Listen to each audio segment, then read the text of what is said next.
Today I'm going to read a story out of the Children's Bible by Sandal Stoddard, paintings by Tony Chin.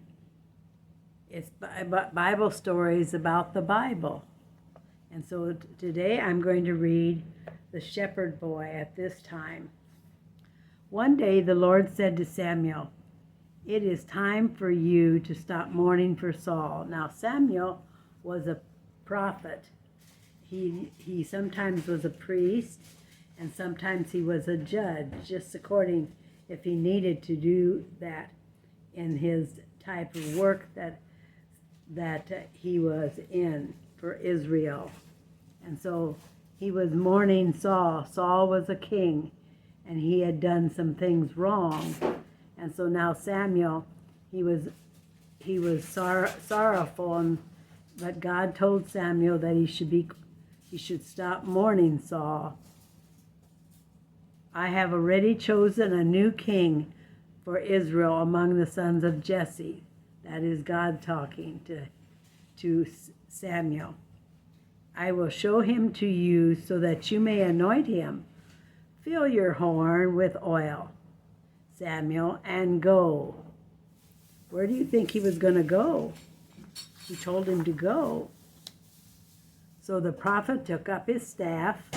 A staff was like a stick that they used as they walked to the next town or the next person's place to visit. They had a staff always with them, so maybe if an animal came along, they could hit it away from them while they were walking from town to town. So the prophet took up his staff and walked at Bethlehem, carrying the holy oil that he had just put in. And he came to the house of Jesse. So he was to go to this house of Jesse. Who is Jesse? Well, Jesse was an old man. He was a grandson of Boaz and Ruth. He had 7 fine sons at his side, and the firstborn was usually tall and good-looking. When Samuel saw him, he thought, "Oh, surely this is God's choice that I would anoint him with oil to be the next king." But the Lord said to him, "Pay no attention. I have rejected that one. God does not see as man sees. Men look at the appearance, but the Lord looks at our hearts." One by one, all 7 of Jesse's sons were presented to Samuel. Now remember, he was to look over these sons and find out which one would be the next king that the Lord was going to tell him who it would be. "Have you any more sons?" Because Samuel was puzzled. He asked Jesse, and Jesse replied, "Oh yes, there is one more. But he is a young boy and out watching the sheep." "Send for him," said Samuel. Soon David came in. So someone went out into the field to get him. See, David was watching those sheep, so nothing would hurt the sheep. Otherwise, he would have to kill that animal if it was preying on the sheep. Samuel looked at David standing quietly there among his brothers, and he listened deep in his heart for the word of the Lord. Samuel was looking deep in his heart for the word of the Lord. Then he said, "Come, I will anoint him, for this is the one that is going to be king over Israel." So he was going to anoint David to be king over Israel. But now Saul was king. What would happen? Why would they have another king too? Well, David was going to be anointed, but he wasn't going to be as king right away. He would be king a little bit later. So So anyway, we're so happy that we can read this story and tell you how Samuel had to anoint David to be next king of Israel. Now I'm going to read another story to you, and this is about David and Goliath. Now remember, I said to you that David was out in the sheep, and he was used to sing and used to use his lyre and play and sing, and he made up lots of poems and songs because he was outside in the air, and he just was beautiful for him to play and sing to the Lord. And remember, King Saul now is still king. King Saul paced the hall of his palace, sick with grief and fear, until his servants came to him at last and said, "Let us find someone to play soothing music for you, so that you may soon be healed of this terrible sadness." And the king consented.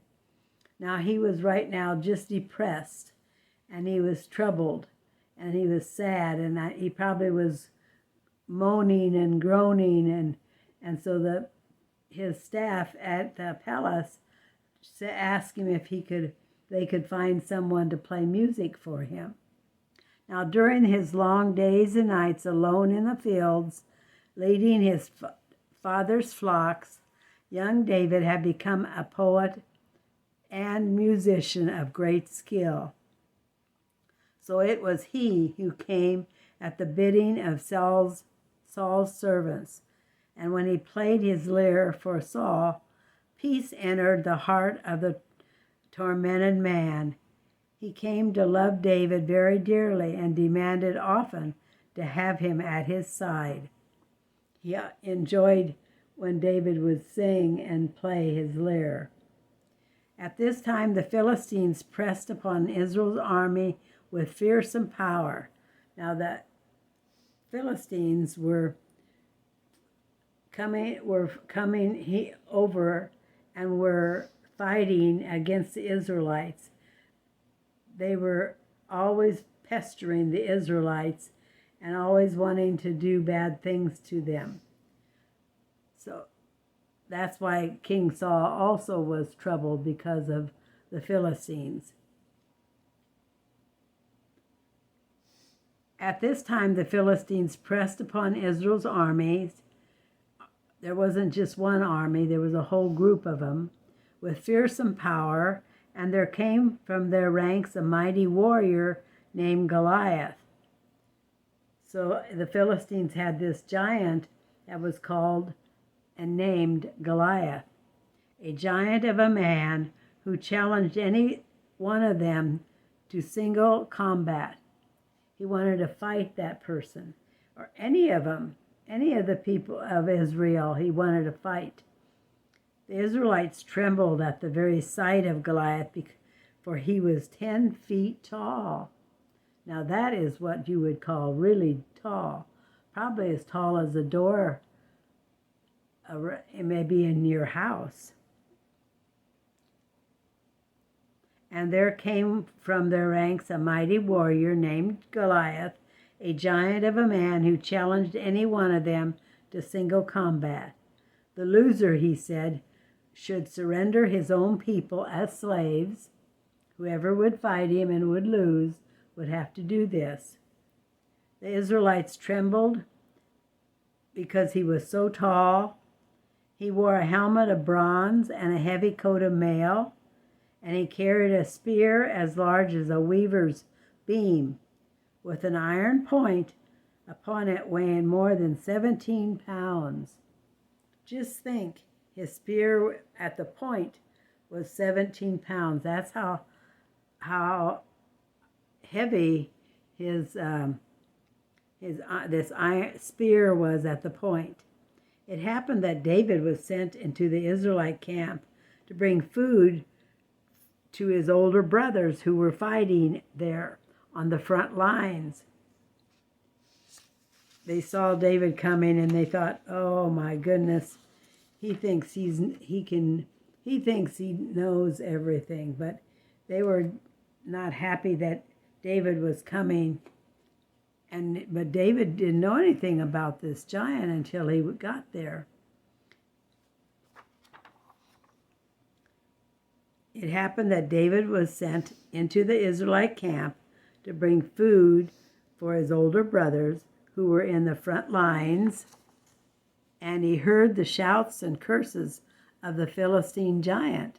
Now he went to his brothers. They were on the first line of this fight, and he gave them food, but he heard that this Philistine remark and shout curses at the Israelites. "Who is this?" he asked in astonishment. "Who dares to insult the army of the Lord God of hosts?" David's eldest brother Eliab sneered at him. "Go home, shepherd boy, and mind your sheep." What have I done?" asked David. "Am I not even allowed to speak?" As he went back to King Saul and told him, "I will go against Goliath myself, and I will win." Now they thought, Saul, the king, thought that was something. That he said that he would be able to kill him and he would win. "When bears and lions try to attack my father's sheep, I can always kill them. This Philistine is no more than a great beast, and God will surely deliver him into my hand." "But you're only a boy," said King Saul. "This man has been a warrior from his youth." When he saw that David was determined, he put his own armor, because they had armors, so that if they threw this spear, the armor would knock it away, and they wouldn't die. When he saw that David was determined, he put his own armor on the lad and gave him his own sword. But David had trouble moving about. "I'm not used to these things," he told the king, and he took him off.